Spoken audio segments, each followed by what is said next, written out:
कि आर्टिकल 12 और आर्टिकल 13 क्या है, उसके बारे में पिछली वीडियो बताया था और जिसने नहीं देखी वो जाके को देख ले। आज से बात स्टार्ट करेंगे, आज बात करेंगे हम, देखते कहाँ तक जाती गाड़ी।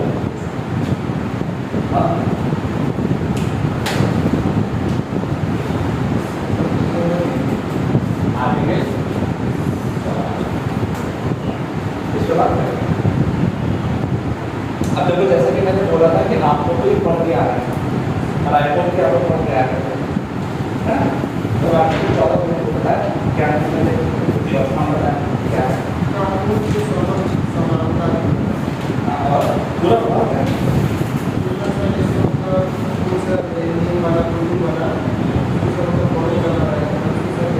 कानून के समक्ष समता और कानून का समान इक्वलिटी बिफोर लॉ और इक्वल प्रोटेक्शन ऑफ, ये दो वर्ड्स और अगर पूरा आर्टिकल हम पढ़ें तो आर्टिकल को अगर हम पढ़ेंगे तो कुछ इस तरह है, मैं इंग्लिश में पढ़ूंगा आपको सब कुछ नहीं पता।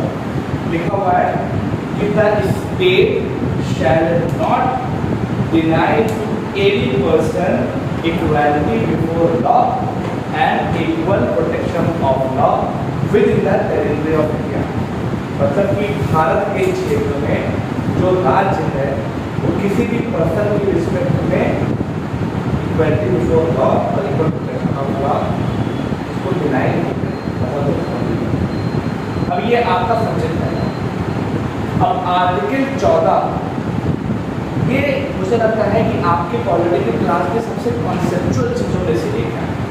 आर्टिकल 14, आर्टिकल 15, आर्टिकल 16 ये सबसे कॉन्सेप्चुअल चीज़ है। उसके बाद कुछ चीज़ें कुछ स्टेप और भी हैं लेकिन ऐसे इतना नहीं है। तो यहाँ पर जो दो वर्ड सबसे ज़्यादा इम्पोर्टेंट है वो क्या है, इक्वालिटी बिफोर लॉ और दूसरा वर्ड क्या है हमारा इक्वल प्रोटेक्शन ऑफ। ये दो वर्ड है, बस इसी को समझना है और इसको समझने के लिए पूरी चीज़ें कुछ फैक्ट्स हैं। पहले एक को लेंगे उसको समझेंगे, दूसरे को लेंगे दूसरे को लेंगे। इससे पहले एक छोटी सी स्टोरी इसके जैसे कि आप लोगों ने जब किताब पढ़ी होगी तो आप लोगों को पता होगा कि इक्वालिटी बिफोर लॉ हमने कहाँ से लिया है, यूके से, है ना। ये कहाँ से लिया है। तो पॉइंट ये है कि ऐसा क्या हुआ जो यूके या ब्रिटेन इक्वालिटी बिफोर लॉ को मानता है, जो का समानता इसको क्यों मानता है, कोई बता सकता है ऐसा क्यों हुआ। बहुत ध्यान देता है जो आपकी ब्रिटेन की सोसाइटी है, ब्रिटेन की सोसाइटी के साथ एक खास बात यह है कि वहाँ पे कोई क्लास नहीं, मतलब कोई जाति, मोस्टली जो धर्म क्रिश्चियन है। जैसे यहाँ पे क्या है, हिंदू है तो हिंदू में छवा पर जाता है, मुस्लिम है तो मुस्लिम में छवा पर जाता है, क्रिश्चियन है तो क्रिश्चियन में भी मेथोडिस्ट हैं और अलग अलग तरह, जैन उसमें अलग, फिर कांबर बौद्ध उसमें अलग। तो बहुत बड़ी सोसाइटी है। बट ब्रिटेन में ऐसा नहीं है। इट मीन्स कि वहाँ पर सब चीज़ें रिलीजियस पॉइंट ऑफ व्यू से, सोसाइटल पॉइंट ऑफ व्यू से, कास्ट पॉइंट ऑफ व्यू से तो बराबर है। इकोनॉमिक डिस्पैरिटी है, कुछ लोग अमीर है कुछ लोग गरीब है, लेकिन वहाँ की गरीबी यहाँ के किसी बहुत है। ये है इकोनॉमिक है, वो नहीं बोल रहा, लेकिन सोशली इतना उतने दिक्कत नहीं है, सोसाइटी लगभग इक्वल। तो इट मीन्स कि वहां पर जो अधिकार दिए गए थे वहां पर लोगों को इक्वालिटी दे दी गई। अब जो इक्वालिटी उनको मिल रही है उसको कंटिन्यू रखने के लिए ये कहा गया कि हम कोई स्पेशल प्रिविलेजेस नहीं देंगे, जो है सब बराबर है। अब कुछ एक नया प्रोसेस नहीं आएगा जिसको हम उसमें, जैसे कोई वहां की सरकार कानून लिया है कि अब से इन पर्टिकुलर लोगों को ये अधिकार है, कोई स्पेशल प्रिविलेज है तो आगे नहीं दिया जाए, कुछ सबको बराबर आ गए, स्टेटस पे आ गए। अब उसको बस मेंटेन रखो। मेंटेन कैसे रखोगे, स्पेशल प्रिविलेजेस नहीं देंगे, है सबसे सुप्रीम क्या होगा, लॉ। अभी तो पॉइंट नहीं, तो ये इंग्लैंड में होगा, इस वजह से इक्वालिटी बिफोर लॉ को पास होता है।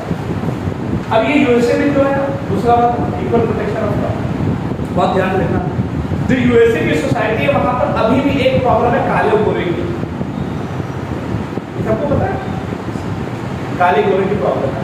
और उस समय जिस समय ये प्रोसेस बन रहा था वहाँ पर, तो वहाँ पे बहुत रेड इंडियंस रहते हैं, आप लोगों ने देखा होगा रेड इंडियंस के बारे में।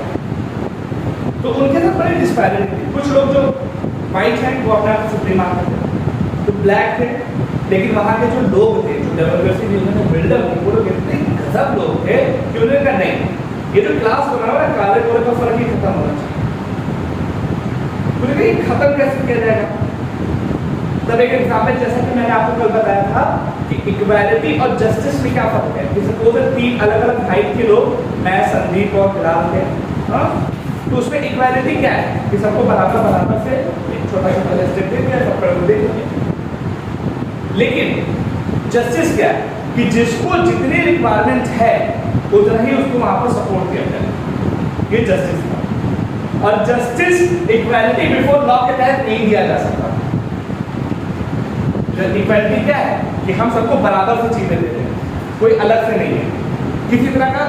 तो इक्वालिटी बिफोर लॉ ने जब सिचुएशन को देखा तो कहा कि नहीं, सिचुएशन के आधार पर कभी कभी हमको कुछ लोगों को स्पेशल ट्रीटमेंट देना ही पड़ेगा।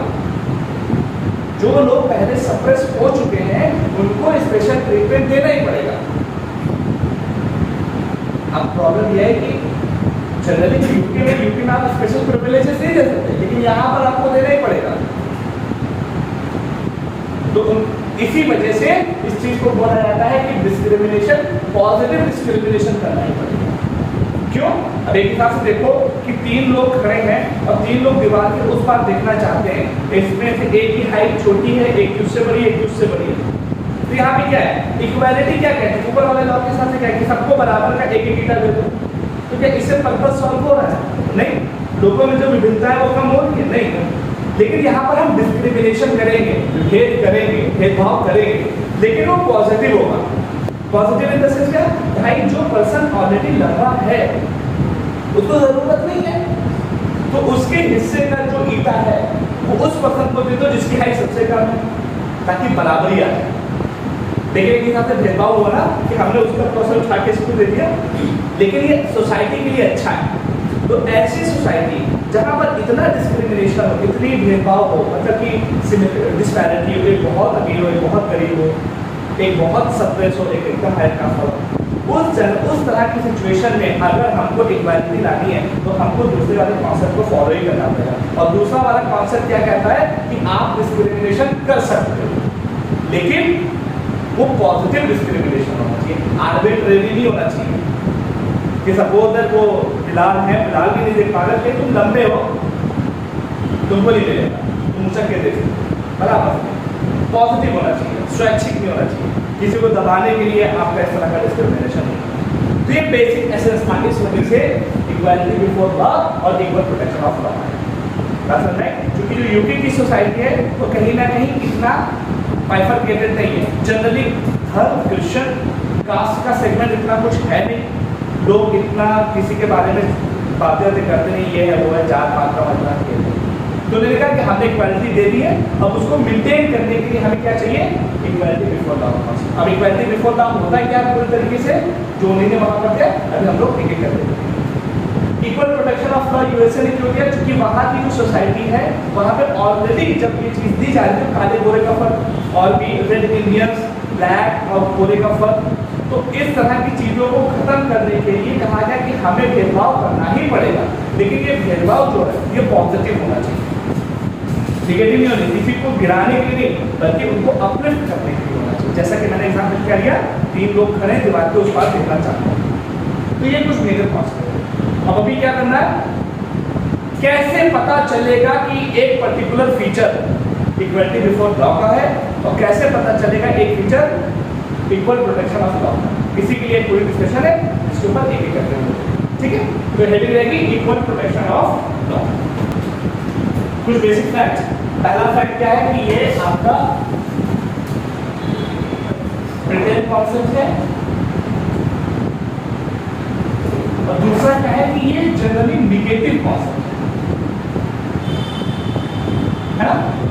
नेगेटिव इन द सेंस क्या है, इसमें हर जगह मना किया जा रहा है कि नहीं देंगे, नहीं देंगे, नहीं देंगे, नहीं देंगे। अभी कैसे समझ में आएगा, पहले तो बात बता दो। हाँ वो बताओ, अभी बता दोगे, ठीक है।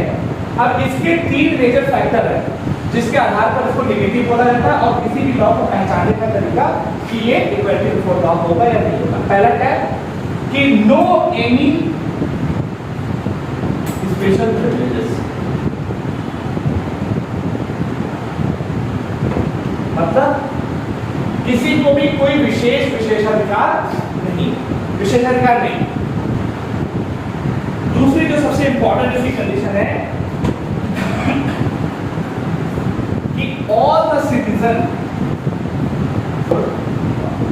ये दूसरा कंडीशन उसके लिए क्या कहती है ये कि जितने भी सिटीजन हैं कंट्री के वो उस देश के जो ऑर्डिनरी लॉ है उसी के तहत गवर्न किए जाए। अब जैसे हम हैं, हम और आप किसकी तरीके से गवर्न किए जाते हैं? संविधान के आधार पर, सीआरपीसी के आधार पर, आईपीसी के आधार पर। वो कहाँ का है? तो जितने भी होंगे उनके ऊपर जरूरी है कि वो लॉ के जो ऑर्डिनरी लॉ है उसके तहत गवर्न किया जाए, और उनको मानना भी पड़ेगा उस लॉ को। ऐसा नहीं कोई कह रहा संविधान को मानना, ये नहीं होगा। और अगर इस लॉ के तहत होते हुए कोई इशू हुआ था और आपको कोर्ट जाना पड़ गया तो आप वही लॉ को मानेंगे जिसके तहत वो कोर्ट चल रही है, ठीक है। तो कोर्ट किसके साथ रहती है? अगेन तो इट मीन अगर एसेंस इसका निकाल के देखोगे तो सब चीजें कहीं ना कहीं लॉ के आधार पर चले, और वो लॉ कहाँ का है? उसी कंट्री, सबको उसी कंट्री के लॉ को कहीं ना कहीं फॉलो करना है। और इसी दूसरे पॉइंट के आधार पर तीसरा पॉइंट बोला जाता है, तीसरा वाला इसी पॉइंट से निकल के आता है कि कहीं ना कहीं सुप्रीम क्या है? लॉ। किसी भी कंट्री में सुप्रीम चीज क्या है? लॉ। अब चाहे आप अमीर हो, चाहे गरीब हो, चाहे बिजनेसमैन हो, चाहे टीचर हो, सब लोग लॉ के नीचे ही हो। ये 3 main condition, equality before law. अब इससे क्या होगा? किसी को स्पेशल प्रिविलेजेस नहीं दी जा रही है, जितने भी लोग हैं वो एक ऑर्डिनरी लॉ के तहत गवर्न किए जा रहे हैं, और जितने भी लोग हैं गवर्न किए जा रहे हैं सब उसी के नीचे, कोई इसके ऊपर नहीं। सिंपल सा कॉन्सेप्ट ये रहा था, इसका है इक्वल ऑफ लॉ। यहाँ से लिया गया, लिया गया, कि इंडिया में टाइटल को खत्म कर दिया गया है। पद होते थे ना, महामहिम, सूबेदार, जागीरदार, ये सब लोग खत्म करते हैं। तो क्या है? इक्वलिटी बिफोर लॉ में आएगा, इक्वल प्रोटेक्शन ऑफ लॉ में आएगा।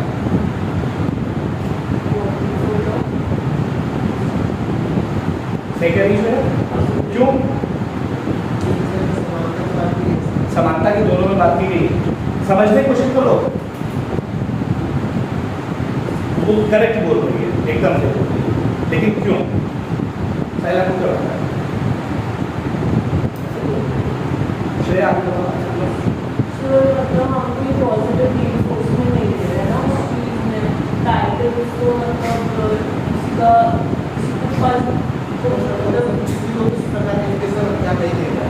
स्पेशल प्रिविलेज, स्पेशल प्रिविलेज नहीं है, हमने क्या करके हटा दिया। क्यों? कि हमको equality before law. Very good. तो पॉइंट क्या है, समझने की कोशिश करो कि स्पेशल प्रिविलेजेस जब हटाएगी तो इसका मतलब क्या है? Equality before law. अब इसी तरीके से रिजर्वेशन अगर आ जाता तो वो क्या होगा? आरक्षण। क्यों? क्योंकि सोसाइटी में कुछ लोग ज्यादा है, कुछ लोग कम, तो जो कम वाले हैं उनको आगे प्रमोट करने के लिए हमको अलग से उनको सपोर्ट करना पड़ेगा। हाँ? तो ये क्या है? भेदभाव है ना, अलग से सपोर्ट कर। अब वो अलग से जो सपोर्ट कर रहे हैं हो सकता है कास्ट के आधार पर कर रहे हैं, जैसे SC ST को अलग से रिजर्वेशन मिलता, ओबीसी को मिलता, किस आधार? ओबीसी किस आधार पर है? सोशली और इकोनॉमिक एजुकेशनली बैकवर्ड है। SC ST किससे? कास्ट के आधार पर। नॉर्मल SC ST क्या होते हैं? जनरली क्या होते हैं? हिंदू होते हैं, रिलीजन है हिंदू रिलीजन है। SC ST क्या है? उनकी कास्ट की वजह से हम उनको सपोर्ट कर रहे हैं। और आपके आर्टिकल 14-15 में क्या है कि किसी से डिस्क्रिमिनेशन नहीं कर रहे, लेकिन हम कर रहे हैं, आरक्षण को दे रहे हैं। तो हमने क्या बताया था? ये जो आरक्षण देने वाला ये पॉजिटिव भेदभाव कर रहे हैं, लेकिन ये पॉजिटिव है, लेकिन किसमें आ जाएगा? Equal protection of. तो ध्यान देना जो पॉजिटिव डिस्क्रिमिनेशन है वो आपका इक्वल प्रोटेक्शन ऑफ लॉ में आएगा। अब इसको समझने के लिए कुछ चीजें ऐसे समझो बस, कि ये कहता है कि life should be treated as life, मतलब जैसे, और unlife should not be treated as life. अब ये समझने की कोशिश, जैसे मैंने कल एक एग्जाम्पल लिया था गन वाला। सपोज दैट कि दो अडल्ट लोग हैं और दो अडल्ट लोग आते हैं और जानबूझकर, जैसे दो लोग हैं और दो लोग आते हैं, तो दोनों ने उस बंदे को गन छोड़ा दिया। अब यहाँ पे क्या कंडीशन है कि दोनों अडल्ट हैं, तो दोनों पे सेम सेट ऑफ रूल के हिसाब से उनको गवर्न करना चाहिए, ठीक होगा? दोनों को सेम सेट ऑफ रूल से करना चाहिए, दोनों अडल्ट हैं, तो life should be treated as life. अब दूसरी कंडीशन देखो, एक बच्चा है जिसने बालिग नहीं है, 5 साल का 6 साल का बच्चा है, घर में गन रखी हुई थी, उठाया, मतलब खिलौना है, उठा के किसी को शूट कर दिया। और एक पर्सन है जो कि अडल्ट है, वो बंदूक से किसी को शूट कर दे रहा है, तो ये दोनों एक दूसरे से अलग अलग है ना, लाइक नहीं है, अनलाइक है, मतलब एक दूसरा, एक बच्चा है और एक बड़ा है। कौन साफ कर रहा हो, कौन साफ कर रहा हो, कौन साफ कर रहा हो, तो ये ध्यान रखना, तब उनको ट्रीटमेंट उसी तरीके है, गन साफ करो तो लोड करके गन साफ करोगे क्या,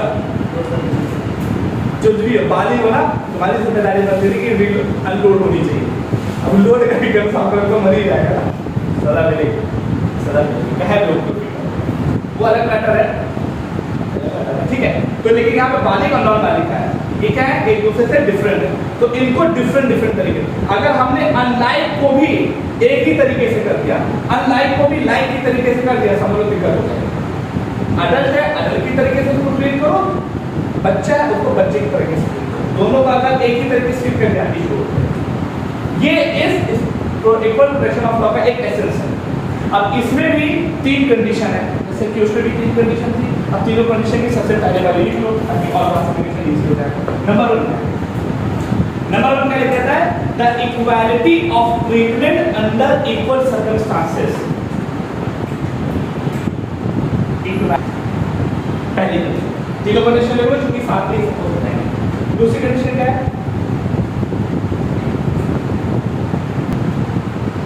3 कंडीशन है कि जिसके आधार पर हम लोग ये बताते हैं कि इक्वालिटी बिफोर लॉ को होगा। अब इस पर ध्यान देना, बहुत ध्यान देना।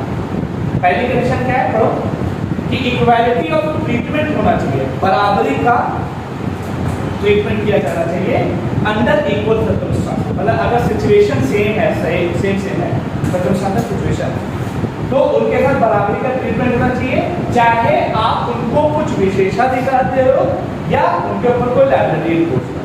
मतलब अगर 2 कैटेगरी के लोग हैं, उनकी सिचुएशन सेम है, तो उनके साथ बराबरी का बर्ताव होना चाहिए, चाहे हम उनको कोई विशेषाधिकार दे रहे हो तब भी बराबरी का होना चाहिए, और चाहे उनके ऊपर हम कोई लायबिलिटी डालो।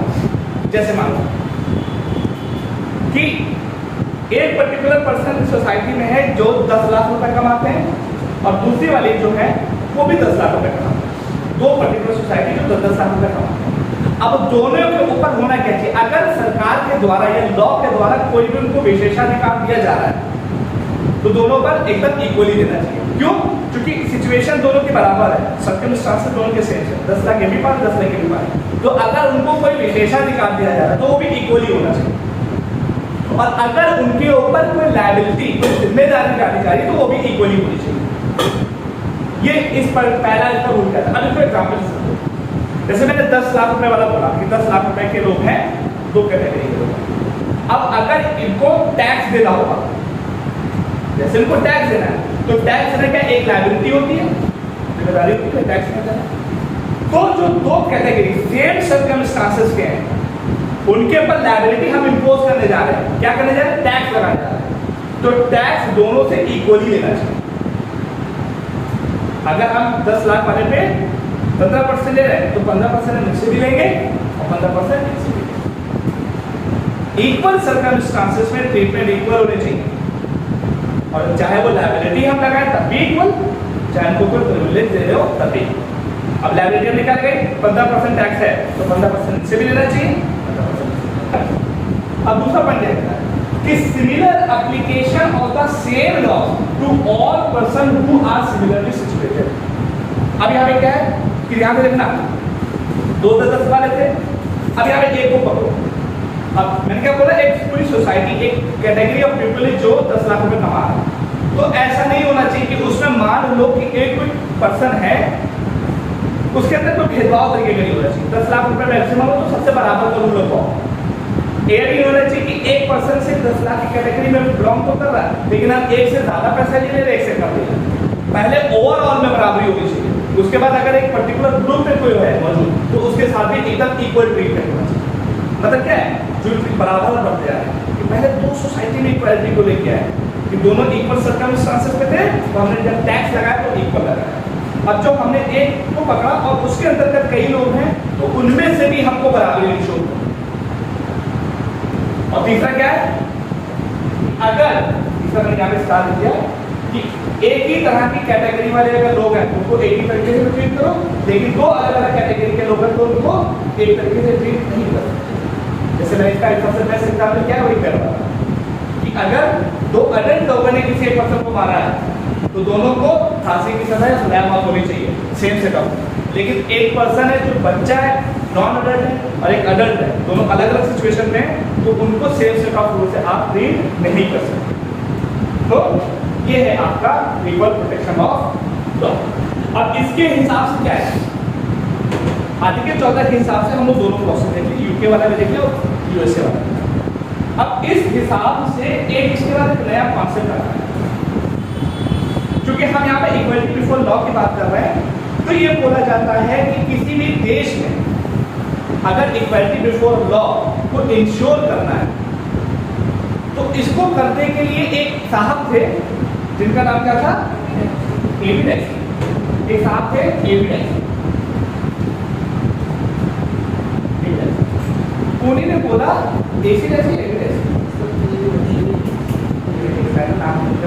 इन्होंने बोला कि सिर्फ इक्वालिटी बिफोर लॉ को करने से काम नहीं बनेगा, देश में समानता अगर लानी है तो आपको इक्वालिटी बिफोर लॉ से भी प्लस आगे जाना पड़ेगा। तो उन्होंने कहा कि किसी भी देश में अगर आपको इक्वालिटी प्रमोट करनी है, समानता प्रमोट करनी है, तो आपको इक्वालिटी बिफोर लॉ तो होनी ही चाहिए, और साथ में दो चीजें और होनी चाहिए। क्या? उन्होंने इसके ऊपर बोला, इससे पहले एक चीज होनी चाहिए कि कोई आर्बिट्रेरी पावर नहीं होनी चाहिए। बहुत ध्यान दो, कॉन्सेप्चुअल क्वेश्चन आएंगे इसी तरह। कोई आर्बिट्रेरी पावर नहीं होनी चाहिए, साथ ही साथ इक्वालिटी बिफोर लॉ भी होना चाहिए, और एक चीज और होनी चाहिए कि इंडिविजुअल की जो राइट्स हैं, राइट्स आर समझने की कोशिश करो बहुत ध्यान से। ब्रिटेन में हुआ क्या, इक्वालिटी बिफोर लॉ का कॉन्सेप्ट है, तो वहां पर जब इक्वालिटी बिफोर लॉ का कॉन्सेप्ट है तो वहां पर एक ब्रिटिश ज्यूरिस्ट है, ब्रिटिश जज ने उन्होंने बोला कि सिर्फ इक्वालिटी बिफोर लॉ लेने से काम नहीं बनेगा, हमें इससे बियॉन्ड जाना चाहिए, और इक्वालिटी बिफोर लॉ के साथ दो और चीजें ऐड करनी चाहिए, तभी काम बन पाएगा, तभी आप इक्वालिटी अपनी सोसाइटी में दे पाओगे।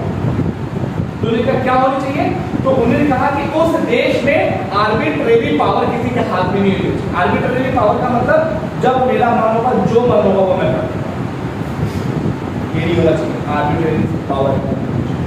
दूसरा, इक्वालिटी बिफोर लॉ होना ही चाहिए, और तीसरा कि इंडिविजुअल के राइट्स को ज्यादा महत्ता देनी चाहिए। इसका एक कॉन्सेप्ट बोला जाता है कि जो ब्रिटेन में जो कॉन्स्टिट्यूशन है वो इंडिविजुअल के राइट से मिलकर बना है, इंडिविजुअल के राइट आते गए और कॉन्स्टिट्यूशन बनता गया। इस आधार पर, इनकी डिफिनेशन के आधार पर भारत में एसी डाइसी के हिसाब से दो चीजें सिर्फ लागू होती हैं, और भारत में तीसरा वाला लागू नहीं। और इन तीनों के समावेशन को एसी डाइसी साहब ने एक नया नाम दिया, जिसको हम लोग क्या कहते हैं, रूल ऑफ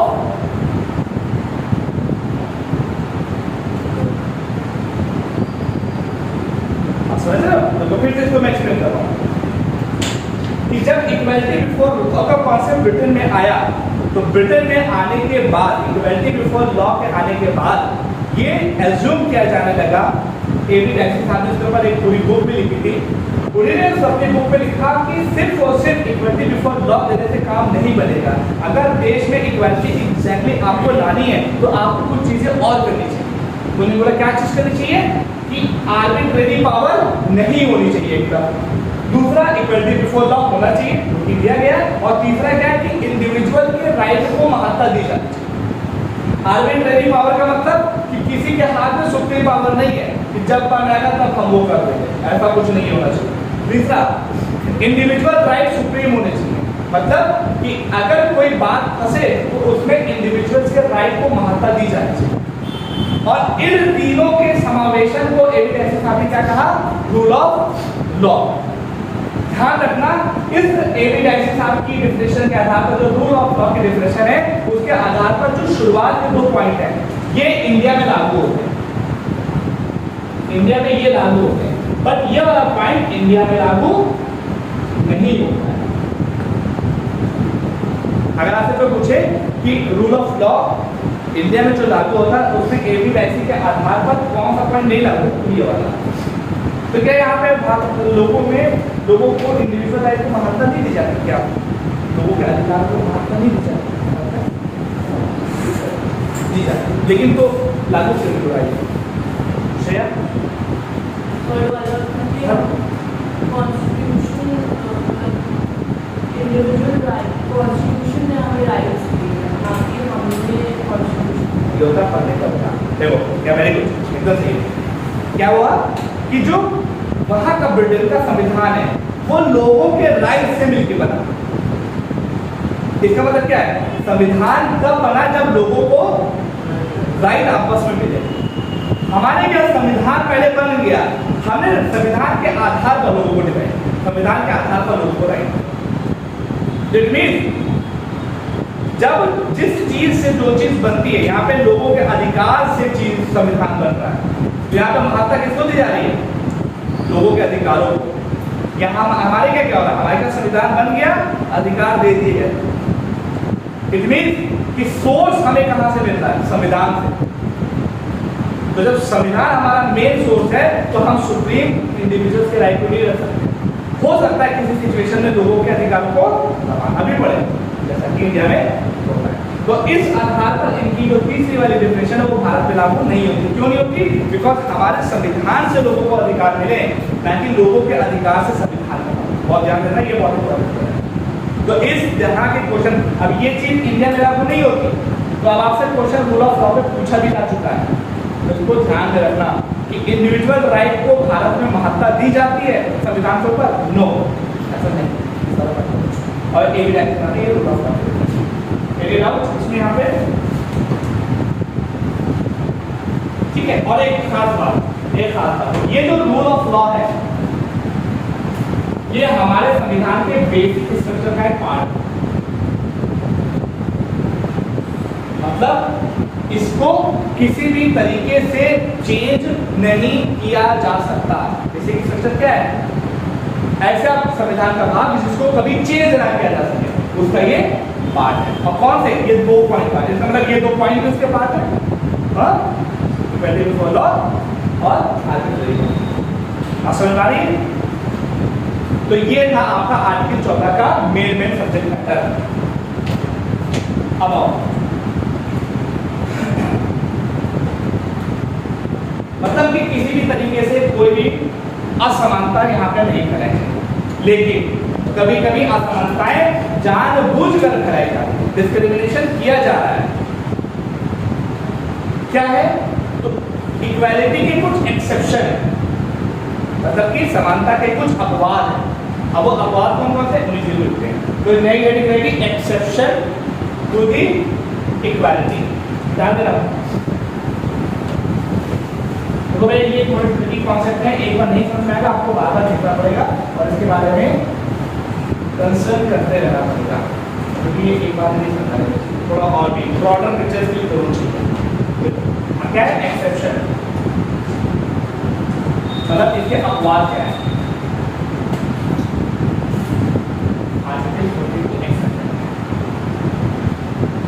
बहुत ध्यान से देखना।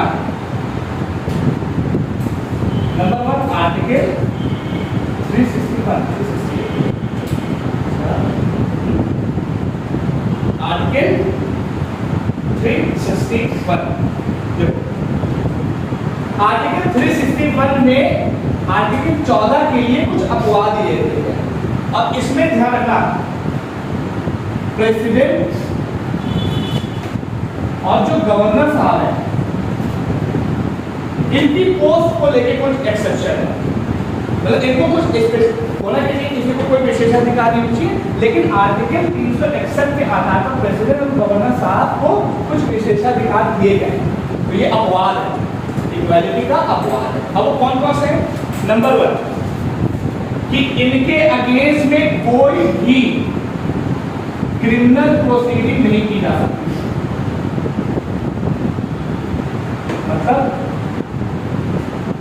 नहीं किया ड्यूरिंग देयर टेन्योर। हाँ, नंबर 1 कोई भी क्रिमिनल प्रोसीडिंग नहीं की जा सकती।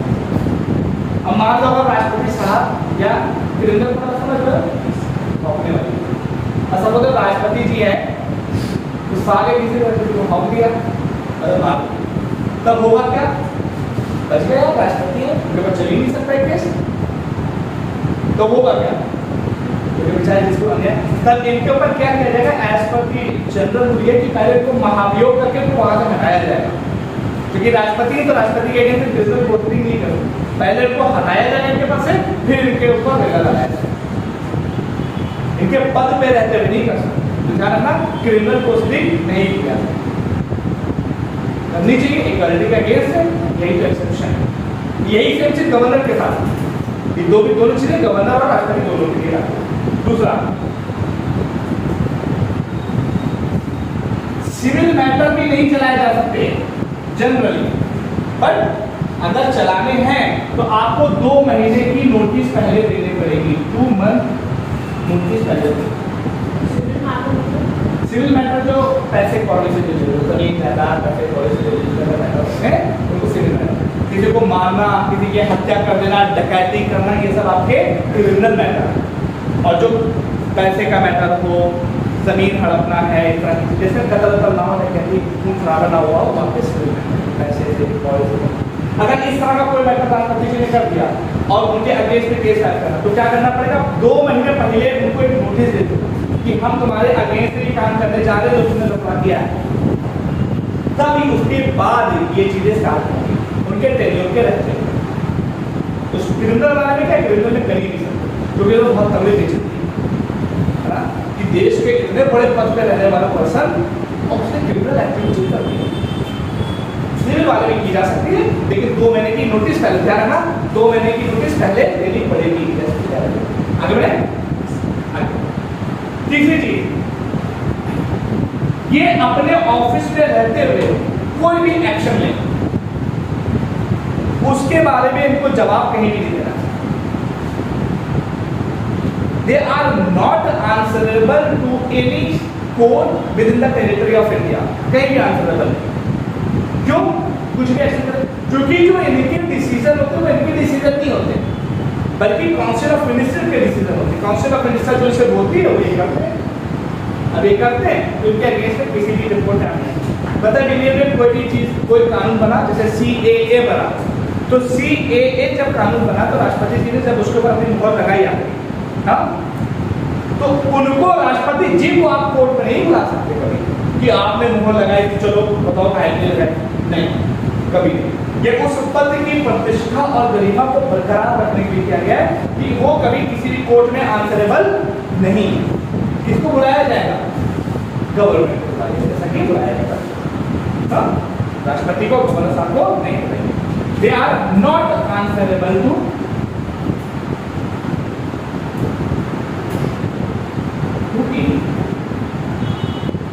ठीक है, ये 3 बैठे हैं।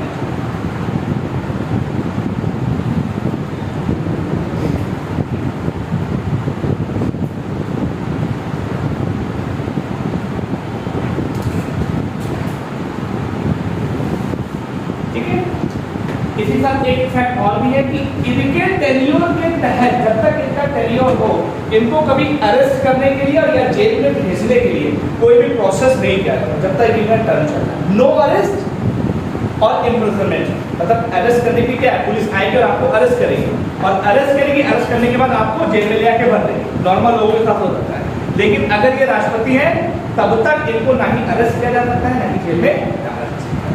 तो no arrest and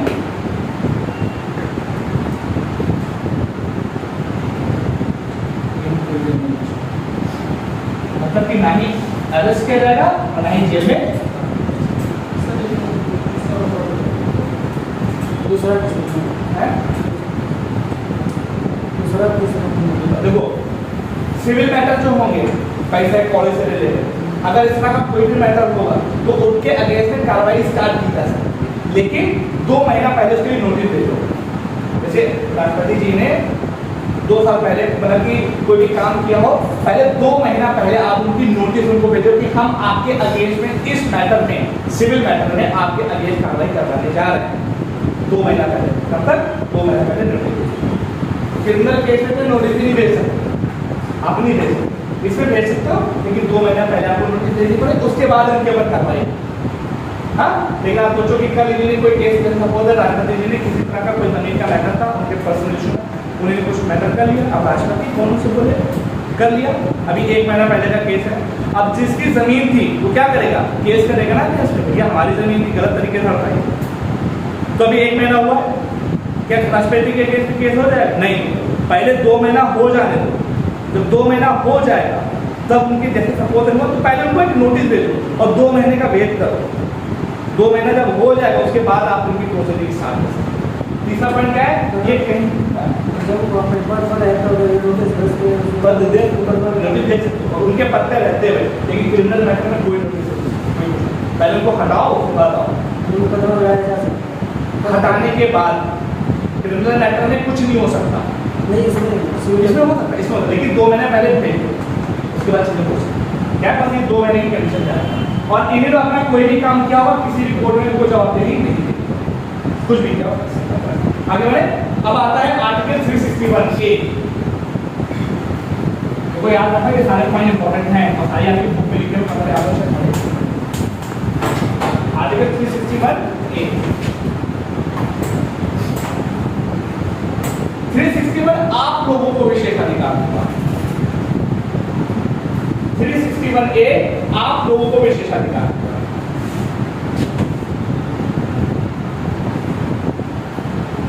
No person shall be liable। क्या है? जैसे होता क्या है, जैसे पार्लियामेंट होती है तो पार्लियामेंट में क्या होता, काम हो रहा है, प्रोसीडिंग हो रही है, इसी तरीके से विधानसभा में काम होता, लोग बहस करते हैं, वैसा होता है। अब सपोज दैट जो मीडिया वाले लोग क्या करते हैं, वीडियो रिकॉर्डिंग होती और वीडियो रिकॉर्डिंग होकर पब्लिक में पूरी आती, और अगर वो पब्लिक में पूरी रिकॉर्डिंग आ रही है और अगर वो रिपोर्ट सही है, जो चीज थी वही चीज दिखाई जा रही है, कोई आपको बुला नहीं सकता। लेकिन अगर आपने गलत किया, गलत तरीके से मैनिपुलेट करके उस प्रोसीडिंग को दिखाया तो आपके अगेंस्ट केस किया जा सकता है। लेकिन नॉर्मल वे में अगर आप कोर्ट पे या वहाँ पे कोर्ट में हो रही है, पार्लियामेंट में हो रही है, विधानसभा में कोई प्रोसीडिंग चल रही है और उसको आप टेलीकास्ट कर रहे हैं न्यूज़ पे, पेपर पे, ऐसे मीडिया क्या करती है, मैं तो देखो राज्यसभा चैनल पूरा था, अलग अलग चैनल में उनकी प्रोसीडिंग दिखाई जाती है, कोई दिक्कत नहीं जब तक कि आप गलत तरीके से बोले। अगर आप गलत तरीके से दिखा रहे हो, गलत इन्फॉर्मेशन उनको पहुंचा रहे हो तो आपको धर लिया जाएगा मौका जाएगा। लेकिन अगर आप सही तरीके से दिखा रहे हो कोई हर्ज नहीं। और इसी आर्टिकल 361A का यूज करके ही जो मीडिया वाले होते हैं ये प्रोसीडिंग को टेलीकास्ट करवाते हैं, इनकी प्रोसीडिंग को पेपर में पब्लिश भी किया जाता है। इससे वो क्या है, जनता अवेयर हो गई, जनता अवेयर हो गई सब चीज़ों से कि सदन में किस तरीके से कार्रवाई होती है। लेकिन अगर उनके ऊपर रिस्ट्रिक्शन लगा दी जाए कि हमारी कार्रवाई को नहीं दिखाया जा सकता तो ये नुकसान हो सकता है। अब ये आर्टिकल 361 है, मतलब इससे किसी राष्ट्रपति को नहीं, नो पर्सन, हमें आपको भी अधिकार दिया है। आप जाओ, आप रिकॉर्ड करो, पब्लिश कर दो, अगर वो अच्छी है तो कोई हर्ज नहीं। अगर आपने गलत तरीके से कुछ पब्लिश कर दो, जैसे आप गए संसद में, आपने वीडियो से फोटो खींच ली, आप वीडियो बना ली, और उसको कुछ गलत तरीके से यूज करके मार्केट में भेज रहे हो, इंटरनेट पे डाल दो, तो आपको पकड़ लिया जाएगा।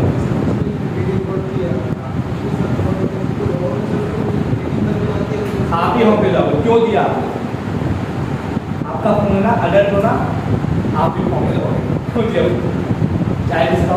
इसी वजह से कहते हैं जल्दी से सुनते कॉल किसी को ना करवा दो, भैया हमारे चाचा को कॉल करवा दिया, पता बेटे एक बार आखिरी कॉल किसकी आई है,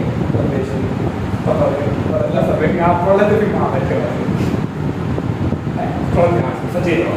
अब इसके बाद क्या है, क्योंकि आर्टिकल 361 ये एक एक्सेप्शन है कि किसी भी पर्सन को वो प्रोसीडिंग अगर चल रही है तो उसके तहत उस प्रोसीडिंग को वो अगर पब्लिश कर देना है either on print media on the digital media, तो उसको कंपेयर नहीं किया जाएगा कि तुमने ये क्या कर दिया है, तुमने प्रोसीडिंग को डाल दिया, नो। लेकिन अगर गलत किया हो तो मौके जाओगे, ध्यान रखना। तो मैं एक बार इसको बोल भी सकता हूँ कि no person shall be liable to any civil court और a criminal proceeding in any court in respect of publication in a newspaper of substantial true report of any proceeding of either house of the parliament. मतलब मैं कहते हैं किसी court का तो दे देगा। Next देखें, नेक्स्ट पॉइंट इसमें क्या है, आर्टिकल 105, आर्टिकल 105 नहीं पढ़े हो क्या ये सब? आर्टिकल 105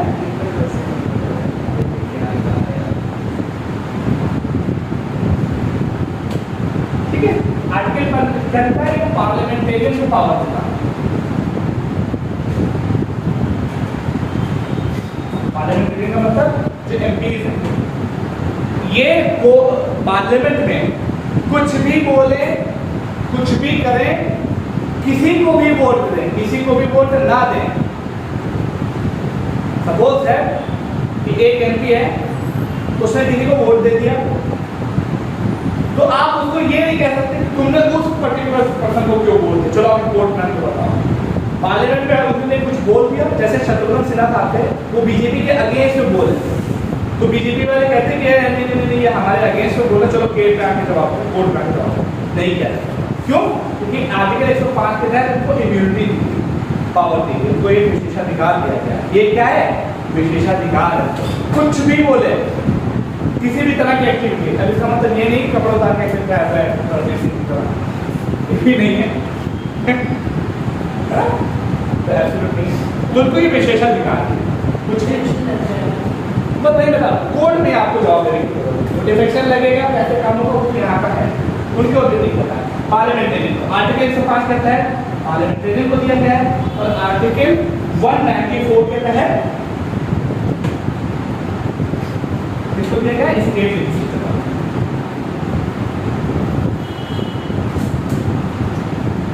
विधानसभा में कोई भी पर्सन है कुछ बोल रहा है, किसी को वोट दे रहा है, किसी को नहीं वोट दे रहा है, तो कोर्ट में आके आप नहीं कह सकते क्यों नहीं दे रहा।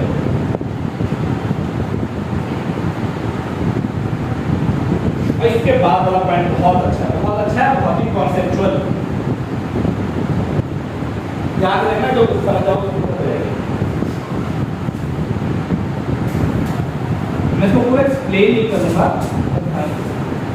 Article 31C is exception to article 14। जैसे इफ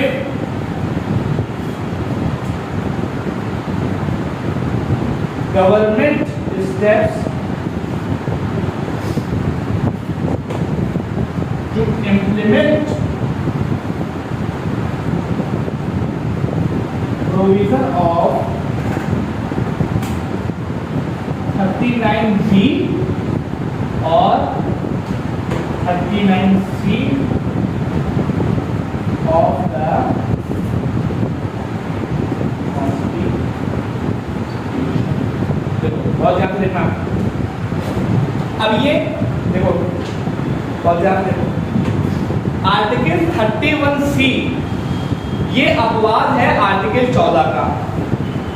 और 31C कहता क्या है कि अगर आर्टिकल 39B और 39C में जो जो चीजें लिखी गई हैं उसको इम्प्लीमेंट करने के लिए सरकार कुछ लॉ लाती है, और उस लॉ को लाने की वजह से आर्टिकल 14 का हनन होता है, तो वहां पर आर्टिकल 14 दबा दिया जाएगा और डीपीएसपी को उसके ऊपर चढ़ा दिया जाएगा।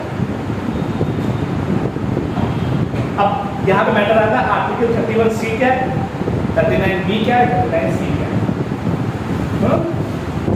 देखो इसकी डिस्कशन जब डीपीएसपी पढ़ाएंगे तो उसके साथ कॉन्ट्राडिक्टरी जब हम 31A, 31B, 31C पूरा करेंगे।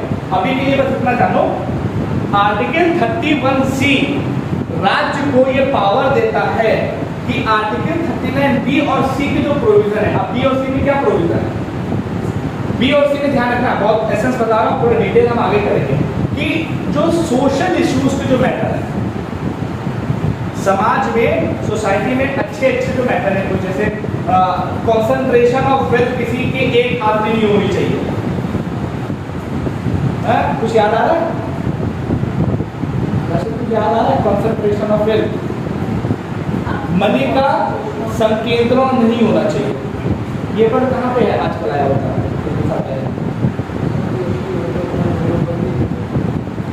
यूपीएससी में कहाँ पे आया, कंसंट्रेशन ऑफ वेल्थ नहीं पढ़ते हो, पता नहीं क्या पढ़ रहे हो, तुम लोग चार बस किताब पढ़ा थोड़ा खोपड़ी नहीं करा।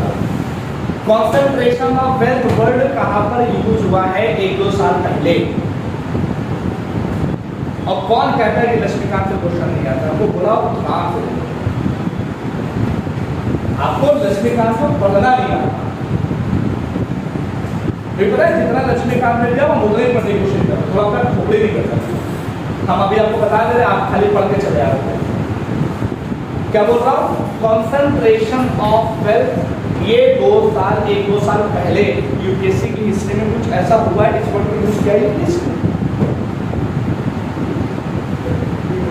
अरे मेरे बच्चे, ये क्वेश्चन आया है डायरेक्टली कि कंसंट्रेशन ऑफ वेल्थ, सिंपल देखो, कंसंट्रेशन ऑफ वेल्थ इनमें से कहां पर पाया जाता है संविधान,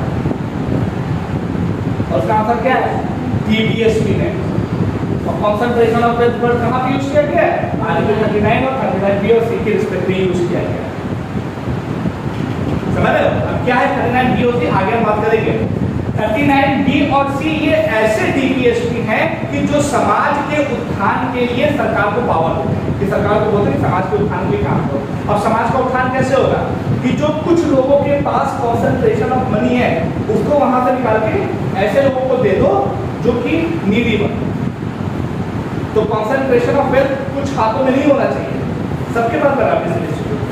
तो इसको पूरा करने के लिए सरकार जब काम करती है तो पावर कहां से लेती है, आर्टिकल 39B और 39C नहीं करती। 39B और C से पावर लेती है। अब जब 39B और C से वो पावर लेगी तो उसकी वजह से कहीं ना कहीं इक्वालिटी किसी न किसी की तो होगी। जैसे जिसके पास बहुत सारी पावर उससे पैसा लेके कहीं दिया जाएगा तो क्या काहे दे दो, तो आर्टिकल 14 को गलत कर दो, वो आएगा ना। तो आर्टिकल 31 कहता है कि इसको पूरा करने के लिए अगर आर्टिकल 14 का हनन हो रहा है, होने दो, कोई दिक्कत नहीं। अगर इसको और इसको पूरा करने के लिए आर्टिकल 14 का हनन होता है, होने दो। और ये कौन कहता, आर्टिकल 31। समझ रहे, फिर से आर्टिकल 39B और 39C के जो प्रोविजन है उनको लागू करने पे अगर किसी के फंडामेंटल राइट का हनन हो रहा है आर्टिकल 14 के अंतर्गत, होने दो। कौन बता रहा है, आर्टिकल 31C सिंपल सा याद रखो। और 31C क्या है, इसकी पूरी क्रोनोलॉजिकल हिस्ट्री है, क्लास में आ गया है, कभी इसको वहाँ पे डिटेल नहीं करना क्योंकि हमें बहुत सारा काम करना, अभी एक ही आर्टिकल भी लिखा है। ठीक है, नेक्स्ट पॉइंट निकाले जरा उसको, जल्दी करो भैया।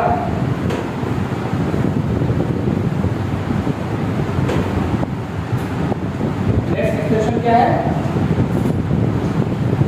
कि जो आपके फॉरेन रूलर डिप्लोमैट होते हैं ना,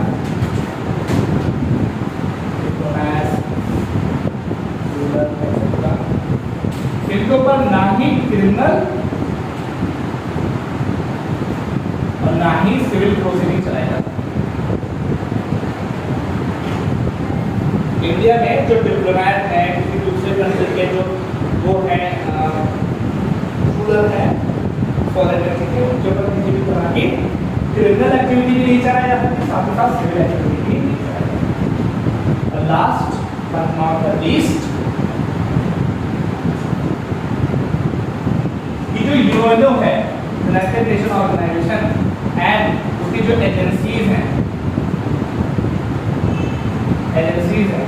उनको डिप्लोमेटिक इम्यूनिटी प्राप्त है।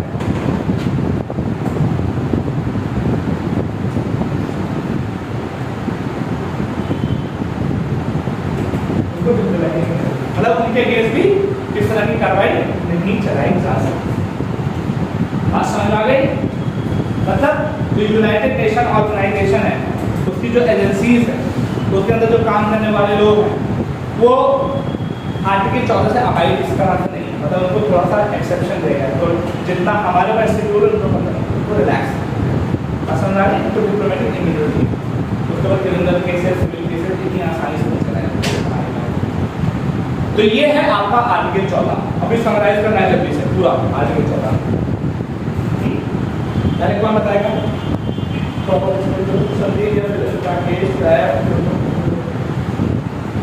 इसमें करेगा आर्टिकल 14 शुरुआत से लेके एक्सेप्शन के साथ।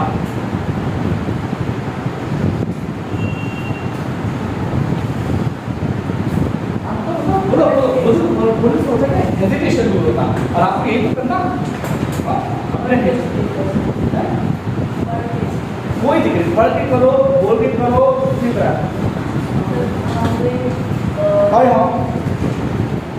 कैमरे पे नहीं आओ, थोड़ा सा हेजिटेशन एकदम रिलैक्स हो, तुम वही देख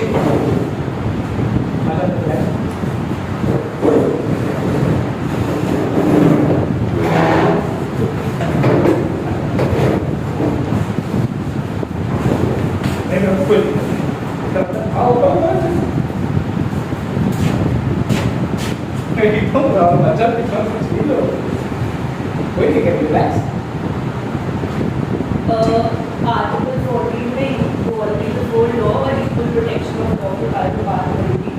तो इक्वालिटी बिफोर लॉ जो है ना, वो हमारा ब्रिटेन का कॉन्सेप्ट है और एक तरीके का नेगेटिव कॉन्सेप्ट है।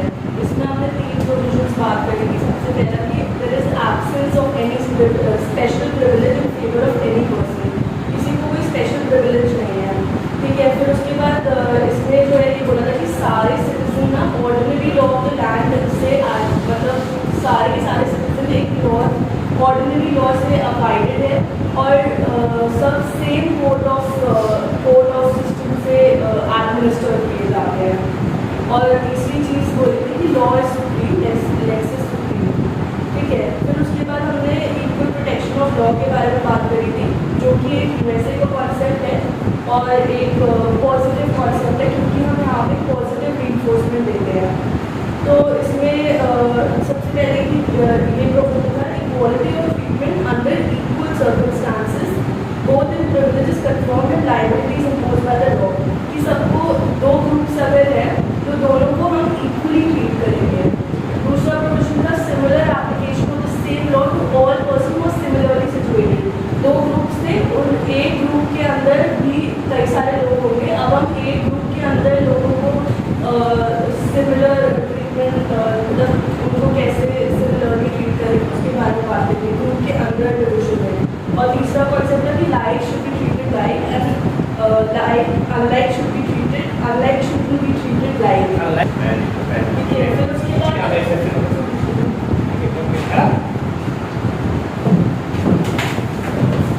ठीक है।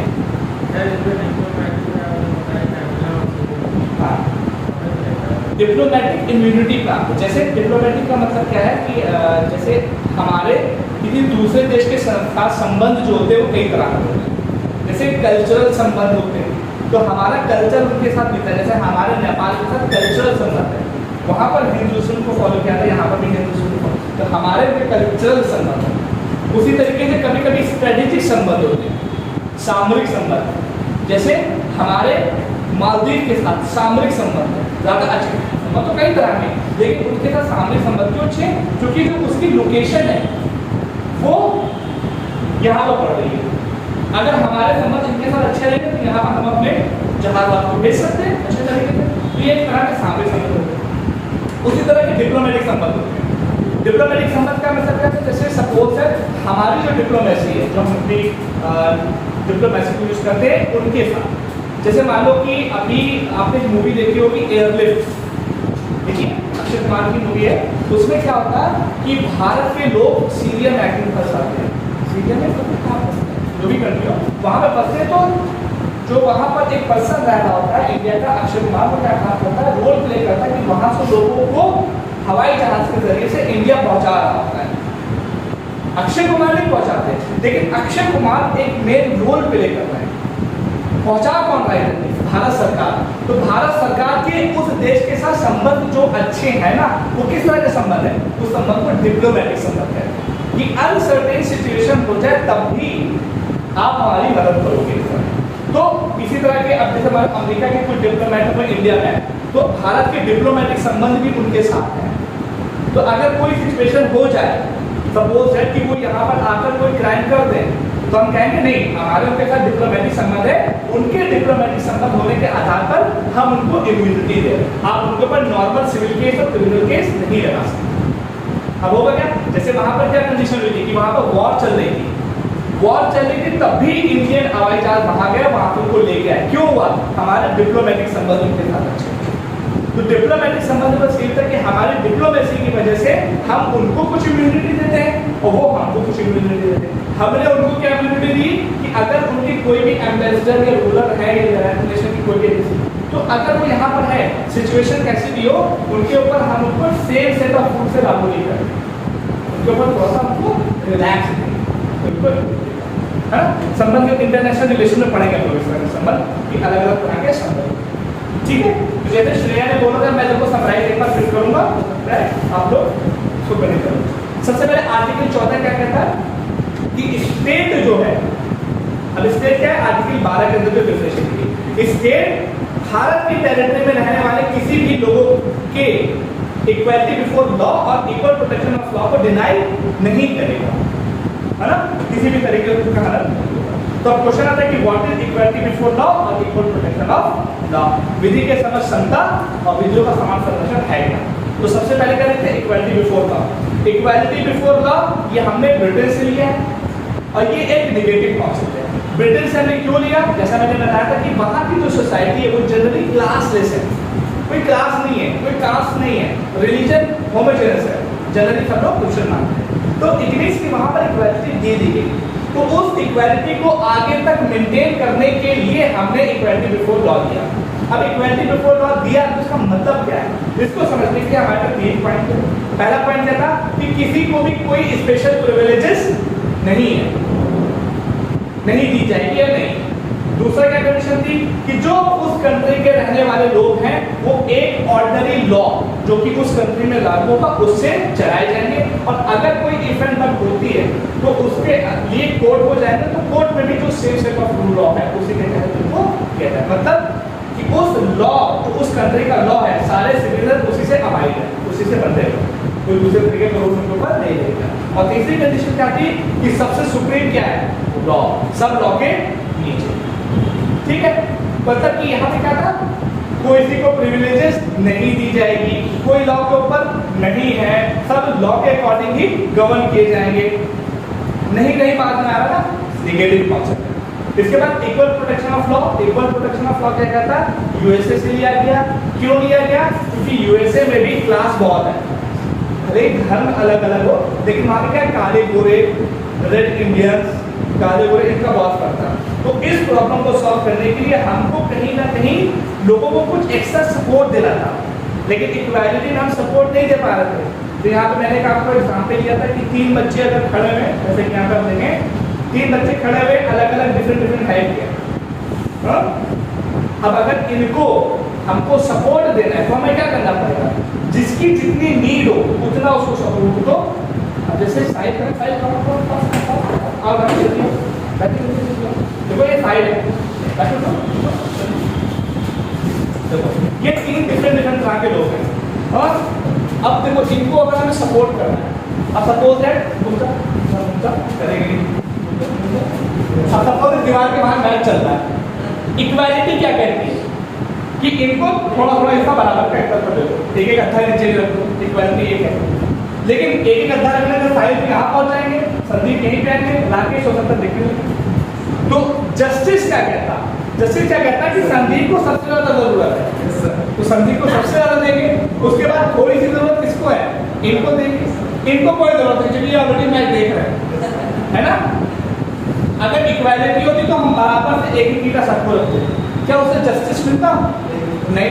किससे जस्टिस मिला है कि जितनी जिसको नीड है उतना उसको दो।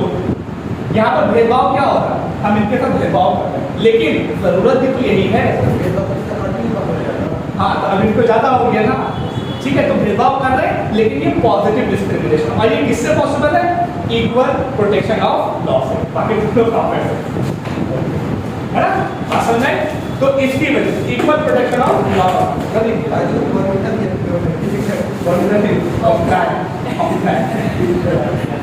है, ये चीज हो गई। तो इक्वल प्रोटेक्शन ऑफ लॉ हमने अमेरिका से फॉलो किया। अमेरिका के बाद एक पॉजिटिव कॉन्सेप्ट है, उसमें 3 चीजें थी कि इक्वल सर्कमस्टांसेस में अगर लोग इक्वली हैं तो उनके ऊपर अगर हम उनको कुछ प्रिविलेज देते हैं वो भी बराबर की होनी चाहिए, और कोई लायबिलिटी डालते हैं तो वो भी बराबर की होनी चाहिए, है। जैसे अगर 10 लाख की टैक्स स्लैब के 2 ग्रुप हैं, यहाँ पर भी 10 लाख लोग के ग्रुप, जैसे एक क्लास में और लाइब्रेरी में सब लोग 10 लाख कमाते हैं, यहाँ भी 10 लाख कमाते हैं, तो सबके ऊपर जो टैक्स लगेगा वो बराबर से लगेगा। लायबिलिटी डाल रहे हैं, सिचुएशन सर्कमस्टांसेस सेम है, यहाँ पर भी 10 लाख के लोग हैं, वहाँ पर भी 10 लाख लोग, तो सबके ऊपर 15% का टैक्स लगेगा, अगर टैक्स लगाया जाए। अब क्या हुआ, दूसरा पॉइंट क्या कहता है कि अब इस क्लास को देखो, इसमें अलग अलग लोग हैं और अलग अलग लोग हैं, फिर इनमें भी देखा जाएगा कि सबके ऊपर बराबरी से ही व्यवहार किया जाए, किसी को अलग तरीके से ना देखा जाए। और तीसरा क्या है कि like should be treated as like और unlike shouldn't be treated as like, मतलब कि जो लोग सेम तरह के एक्टिविटी, जैसे एक अडल्ट है उसने किसी एक पर्सन को मारा और दूसरा अडल्ट है उसने भी किसी एक पर्सन को मारा, दोनों बराबर है, दोनों अडल्ट है, तो दोनों को एक सेट ऑफ रूल के तहत सजा दी जाएगी और दोनों के ऊपर सजाए मौत या फांसी होगी। लेकिन एक पर्सन को एक अडल्ट ने मारा और एक किसी पर्सन को एक ऐसे बच्चे ने मार दिया जो अपने पापा की गन को समझ रहा है खिलौना है, खिलौना चला हम तक मेरे वाले चली गई, बच्चे को नहीं पता ना, दोनों अलग अलग सिचुएशन पे हैं, तो दोनों अलग अलग सिचुएशन पे होने की वजह से उनको सेम सेट ऑफ रूल के तहत नहीं किया, इनको आप अडल्ट वाले रूल के तहत करो और इनको जुवेनाइल वाले रूल्स एंड रेगुलेशन के तहत उनको ट्रीट किया जाएगा। तो ये 3 मेन कॉन्सेप्ट है, ये तीनों कॉन्सेप्ट हो गए।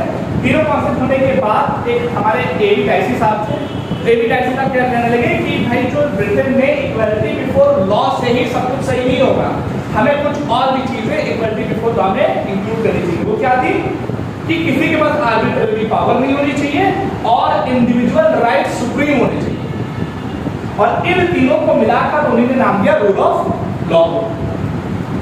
आर्बिट्रेरी पावर का मतलब कोई ऐसे सारी पावर किसी एक जगह कॉन्सेंट्रेट नहीं होनी चाहिए कि जिसका जो माना है वो लॉ है, ऐसा नहीं होना चाहिए, और इंडिविजुअल के राइट को बहुत महत्व दी जानी चाहिए। इसका मतलब क्या था कि जो किसी भी देश में इंडिविजुअल को राइट होते हैं उसको मिलाकर वहां का कॉन्स्टिट्यूशन बना यूके का।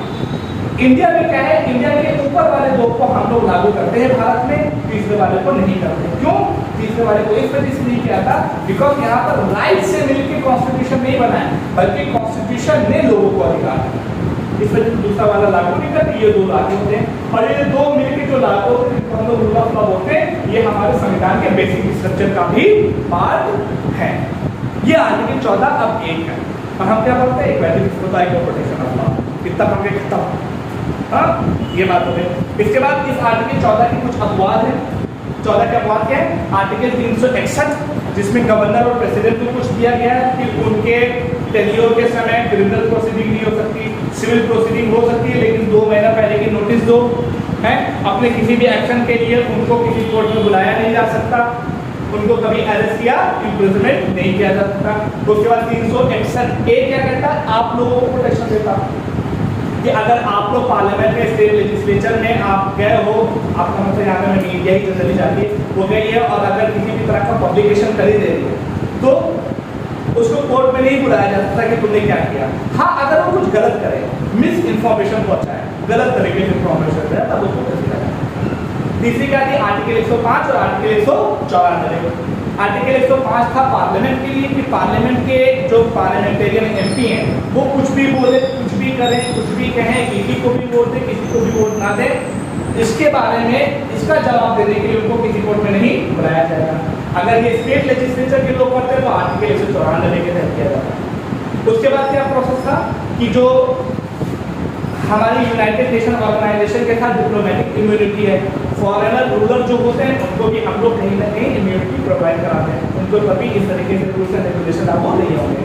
और लास्ट एंड द सबसे मोस्ट इम्पोर्टेंट ये था कि आर्टिकल 31 ये कहता है कि अगर आर्टिकल 39B और 39C को इम्प्लीमेंट करने के लिए सरकार काम करेगी, उसकी वजह से आर्टिकल 14 का अगर कानून होता है और कोई दिक्कत नहीं। यहाँ पर डीपीएसपी फंडामेंटल राइट के ऊपर है, तो इसकी डिबेट हम लोग डीपीएसपी में देखेंगे कि क्या है ना।